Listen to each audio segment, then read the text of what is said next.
अस्सलाम वालेकुम, welcome back to my YouTube channel. आज की इस वीडियो में हम पढ़ेंगे फॉर्मेशन ऑफ पस, इजिनोफिल के फंक्शंस, बेसोफिल और न्यूट्रोफिल के फंक्शंस, ल्यूकोपीनिया और ल्यूकीमिया पढ़ेंगे। तो सबसे पहले हम देख लेते हैं पस क्या होता है। कि हमें पता है कि जब न्यूट्रोफिल्स और मैक्रोफेजेस इनगल्फ करेंगे बहुत सारे बैक्टीरिया को, नेक्रोटिक टिश्यूज़ को और न्यूट्रोफिल्स को, तो उसमें उनके दौरान उनकी मैक्रोफेजेस की डेथ हो जाएगी, ठीक है, और न्यूट्रोफिल्स की भी डेथ होगी। तो कुछ दिनों बाद उन इन्फ्लेम टिश्यूज़ में, यानी जहाँ पे इन्फ्लेमेशन हुई है वहाँ पे कैविटी इवैक्यूएट हो जाएगी, डिवेलप हो जाएगी, ठीक है। उस कैविटी के अंदर अब क्या क्या होगा, हमारे पास नेक्रोटिक टिश्यूज़ होंगे, यानी जिन टिश्यूज़ की डेथ हुई है वो वाले वो होगा। इसके अलावा हमारे पास डेड न्यूट्रोफिल्स होंगे, डेड मैक्रोफेजेस होंगे और टिश्यू फ्लूइड होगा। तो ये सब एक इसकी एक कैविटी डेवलप हो जाएगी, उस कैविटी को हम कहते हैं पस कहते हैं। इन सब के मिक्सचर को हम क्या कहेंगे, पस करेंगे, और इसकी वजह से एक कैविटी डेवलप हो जाएगी। तो ये हमारे पास पस होता है। इसके अलावा जो कि बाद में इनका एंड प्रोडक्ट जो होता है वो एब्जॉर्ब हो जाता है टिश्यूज़ में और लिम्फ में। अब हम इजिनोफिल्स के फंक्शंस को देख लेते हैं। हमें पता है इजिनोफिल्स की परसेंटेज कितनी होती है, टोटल ब्लड में 2% होते हैं इजिनोफिल्स। इसके अलावा ये वीक फेगोसाइट्स होते हैं, यानी ये इतने स्ट्रॉन्ग फेगोसाइट्स नहीं होते, वीक फेगोसाइट्स होते हैं, इनगल्फ कम करते हैं बैक्टीरिया को। इसके अलावा इनके अंदर कीमोटैक्सिस की ये प्रॉपर्टी शो करते हैं, एग्जिबिट करते हैं। इसके अलावा हमारे पास ये इन्फेक्शंस के अगेंस्ट प्रोटेक्शन प्रोवाइड करते हैं। They are significant in protecting against usual type of infection, और ख़ास तौर पे पैरासिटिक इन्फेक्शन, जब कोई पैरासाइट अटैक करता है तो उस इन्फेक्शन के दौरान इनके जो नंबर होता है वो इंक्रीज़ हो जाता है। ये क्या करते हैं, ये अपने आप को अटैच कर लेते हैं उस पैरासाइट्स के साथ by way of special surface molecules. पहले अपने आप को उस पैरासाइट के साथ अटैच कर लेते हैं। जैसे ये पैरासाइट आया तो यूजिनोफिल उसको अपने साथ अटैच करके उसके अंदर ऐसे केमिकल्स रिलीज़ करते हैं जो कि इन पैरासाइट्स को किल कर देते हैं, ठीक है।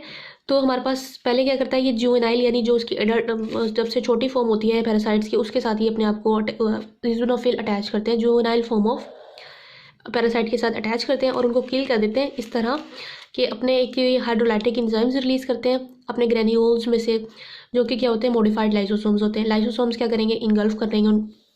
इसके अलावा bye releasing reactive form of oxygen, ये जब reactive form of oxygen release करते हैं जो कि पैरासाइट्स के लिए लीथल होती है, यानी डैमेजिंग होती है। या फिर ये क्या करेंगे, by releasing from granules a highly larvicidal polypeptide called major basic proteins release करेंगे, जिसकी वजह से भी हमारे पास पैरासाइट की डेथ हो जाएगी। तो ये क्या करते हैं, हमारे पास पैरासाइट के इन्फेक्शन में सबसे ज़्यादा हो जाते हैं और ये पैरासाइट्स को किल करते हैं, क्योंकि ये जुवेनाइल फॉर्म ऑफ पैरासाइट के साथ अटैच होते हैं और अपने हाइड्रोलाइटिक एंजाइम रिलीज़ करते हैं, reactive form of oxygen release करते हैं, और लार्वोसिडल पॉलीपेप्टाइड मेजर प्रोटीन, जिसको हम बेसिक प्रोटीन कहते हैं, वो रिलीज़ करते हैं, जिसकी वजह से हमारे पास उनकी डेथ हो जाती है पैरासाइट्स की। फॉर एग्जांपल हमारे पास एक पैरासिटिक डिजीज़ है जिसको कहते हैं ट्राइचिनोसिस, जो कि हमारे पास ट्राइचिनेलिया पैरासाइट की वजह से होती है, यानी पोक वर्म की वजह से होती है। ये पैरासाइट है जिसकी वजह से ये डिजीज़ होगी ट्राइचिनोसिस। अब इसमें क्या होगा, ये तब होगी जब एक पर्सन जो है इन्फेक्टेड पोर्क खाएगा, तो इसकी वजह से हमारे पास उसकी बॉडी में इजिनोफिलिया हो जाएगा, यानी इजिनोफिल का नंबर इंक्रीज़ हो जाएगा, क्योंकि पैरासिटिक इन्फेक्शन में हमेशा याद रखना है कि इजिनोफिल का नंबर इंक्रीज़ हो जाता है। इसके अलावा एक और पैरासिटिक इन्फेक्शन है शिस्टियोसोमियासिस। इसमें भी हमारे पास इजिनोफिल का नंबर इंक्रीज हो जाएगा और वो किल कर देंगे इस पैरासाइट को।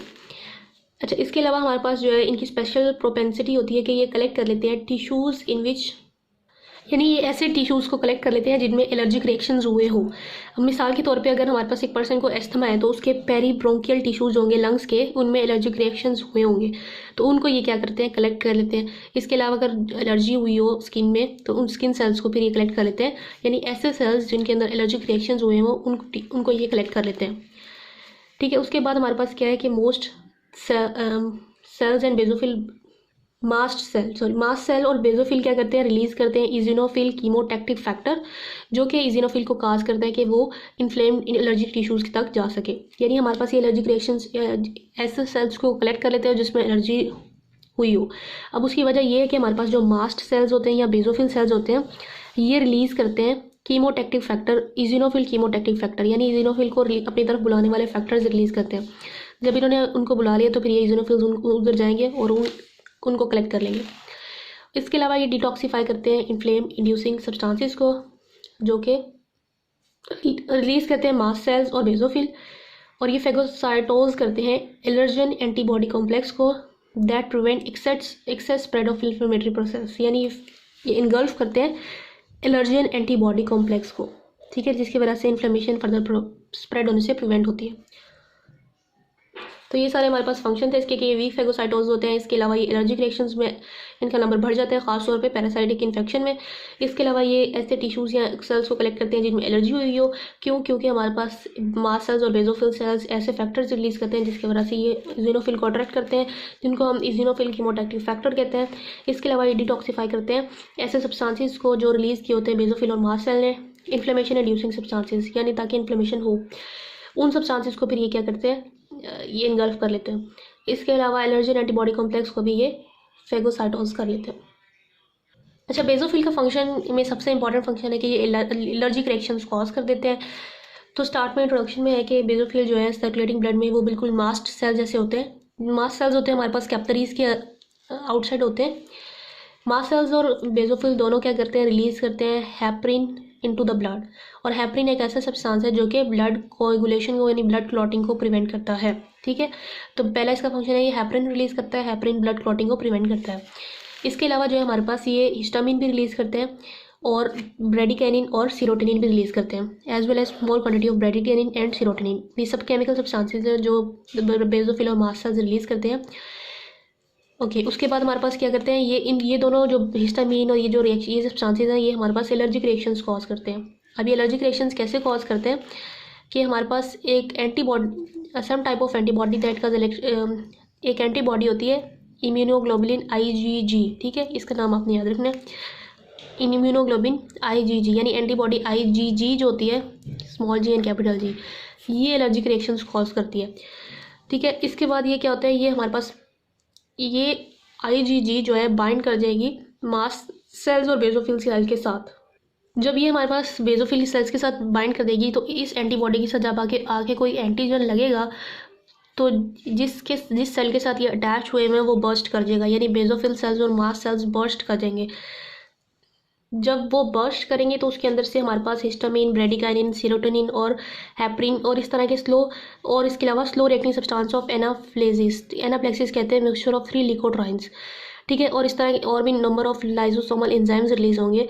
तो जब ये एंजाइम्स रिलीज होंगे तो उसकी वजह से क्या होगा, एलर्जिक रिएक्शंस होंगे, जैसे कि हे फीवर हिस्टामिन के रिलीज होने से होती है। इस तरह और भी एलर्जिक रिएक्शंस हैं जिनको आप फर्दर डिटेल से पढ़ेंगे नेक्स्ट चैप्टर्स में। तो हमारे पास सारे जो एलर्जिक रिएक्शंस होते हैं वो कौन कॉज करते हैं, बेजोफिल्स कॉज करते हैं। उसकी वजह ये होती है कि IgG एंटीबॉडी जो है जो कि एलर्जिक रिएक्शंस कॉज करती है वो आके इनके साथ बाइंड कर जाती है। जब वो इनके साथ आके बाइंड करती है तो हमारे पास जब इस एंटीबॉडी के साथ कोई एंटीजन बाइंड करता है तो ये बर्स्ट हो जाते हैं। बेजोफिल सेल्स और मास्ट सेल्स क्या करते हैं, बर्स्ट कर जाते हैं। जब ये बर्स्ट करते हैं तो अंदर से इसके सब्सटेंसेस रिलीज होते हैं जैसे कि histamine, bradykinin, serotonin, heparin, slow reacting substance of anaphylaxis और लाइसोसोमल एंजाइम। जब ये चीज़ें रिलीज होती है तो इसकी वजह से एलर्जिक रिएक्शंस कॉज होते हैं, जैसे कि हे फीवर हिस्टामिन के रिलीज होने से होता है। हे फीवर क्या होता है इसको हम डिटेल में आगे पढ़ लेंगे। न्यूट्रोफिल्स का क्या फंक्शन है, न्यूट्रोफिल्स के जो हमारे पास फंक्शन है कि न्यूट्रोफिल और मैक्रोफेजेस दोनों जो है डिस्ट्रॉय करते हैं बैक्टीरिया, वायरस और दूसरे इन्वेडिंग एजेंट्स को। इसके अलावा न्यूट्रोफिल्स मेच्योर सेल्स होते हैं जो कि बैक्टीरिया को डिस्ट्रॉय करते हैं इवन इन सर्कुलेटिंग ब्लड, जबकि जो हमारे पास मैक्रोफेजेस होते हैं वो फिक्स्ड होते हैं ना, और वो इमेच्योर होते हैं या फिर मोनोसाइट्स इमेच्योर होते हैं। लेकिन न्यूट्रोफिल जो होते हैं मेच्योर सेल्स होते हैं जो कि ब्लड में जो बैक्टीरिया होते हैं उनको भी डिस्ट्रॉय कर सकते हैं। न्यूट्रोफिल्स जो है वो कैन एंटर ब्लड कैपिलरीज में एंटर होते हैं बाय डायबिटीज, जिसको हमने डिटेल से पढ़ा, और इनके एमोबॉइड मोशन के और कीमोटैक्सिस के थ्रू मूव करते हैं इन्फ्लेम टिश्यूज तक, ठीक है। इसके अलावा इनके अंदर बैक्टीरियोसीडल नेचर होते हैं ये, यानी किल करते हैं बैक्टीरिया को, और ये सेल्स होते हैं एक्यूट इन्फ्लेमेशन की। ये बात याद रखनी है कि these are the neutrophils are the cells of acute inflammation, और इनके अंदर प्राइमरी ग्रेन्यूल्स होते हैं जो कि मेम्ब्रेन बैक्टीरिया की डैमेज कर देते हैं। तो ये हमारे पास इसके फंक्शन है कि इसने क्या करना है, बैक्टीरियोसीडल इसका इफेक्ट होता है, ये बैक्टीरिया को इसने किल करना है, वायरस को।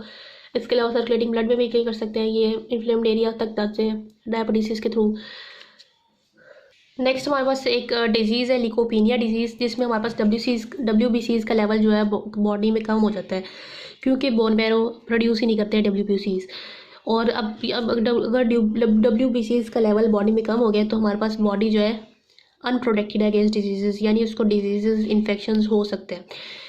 अब इसके कॉज क्या होता है, इसका कॉज ड्रग्स या फिर एक्सरेज की वजह से बोन मैरो जो है वो डिस्टर्ब होगा, यानी बोन मैरो का ड्रग्स या एक्सरेज उस पर की वजह से बोन मैरो में प्लेजिया हो जाएगा।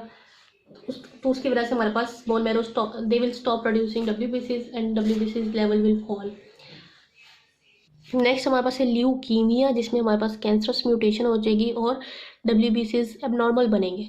ठीक है, अब इसके 2 टाइप्स हैं, लिम्फोजीनस और माइलोजीनस। ठीक है, लिम्फोजीनस में हमारे पास जो लिम्फोसाइट्स होते हैं WBCs में से जो लिम्फोसाइट्स होते हैं उनका नंबर एबनॉर्मल हो जाएगा, जबकि माइलोजीनस में अदर देन लिम्फोसाइट्स यानी जो हमारे पास बेजोफिल, न्यूट्रोफिल और एजिनोफिल और मोनोसाइट्स हैं तो इनका नंबर बढ़ जाएगा। तो इसमें हमारे पास इसकी टाइप्स को कहेंगे बेजोफिल लिकोपीनिया, इजिनोफिल लिकोपीनिया, न्यूट्रोफिल लिकोपीनिया। ठीक है, मैक्रोफेज ल्यूकोपीनिया, और ये जेनेटिकली भी हो सकती है।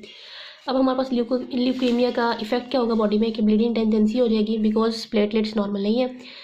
इसके अलावा इन्फेक्शन के चांसेस इंक्रीज हो जाएंगे और मेटास्टेटिक ग्रोथ हो जाएगी यानी कैंसरस ग्रोथ होगी। इसके अलावा एनीमिया होगा क्योंकि एबनॉर्मल सेल्स हैं, और हमारे पास रैपिड नीड होगी अमीनो एसिड्स की बिकॉज एबनॉर्मल क्योंकि हमारे पास एबनॉर्मल सेल्स और नॉर्मल सेल्स की डेटोरिएशन हो जाएगी, यानी इन सेल्स की जो जिन ल्यूकेमिया सेल्स होंगे इनकी डिमांड बढ़ जाएगी अमीनो एसिड्स की।